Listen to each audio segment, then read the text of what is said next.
Hola amigos, ¿cómo les va? Nombre algún departamento que usted quiera.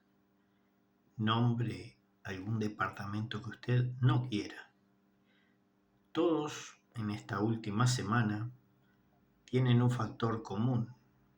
Nuestra amada República Oriental del Uruguay está sufriendo una ola de tiroteos y de desvivimientos, de finiquitamientos, de fundido a negro de muchas personas en un país donde somos mayoritariamente personas enfilándonos a viejos, a ancianos.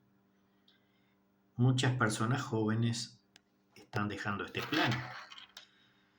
Y más allá de los disparates que habría dicho el ministro del Interior, lo cierto es que por más que todas las personas de bien en edad de comprar balas no serían suficientes para equiparar el afano que puedan tener esos agentes del mal. Y soy de esos que piensan que a estos hay que darles una sopa de democracia y pasarlo de forma corpórea a forma angelical, porque el Uruguay se está echando a perder en todos lados. Ya no es una fruta llamada capital que está pudriendo el resto del cajón. No, el cajón ya está podrido.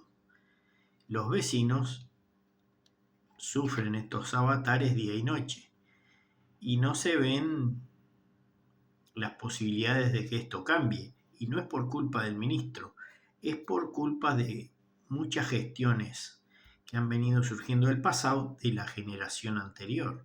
¿Me explico? Bueno, esperemos que de una manera u otra esto cambie, porque si no, esto va a ser el lejano oeste.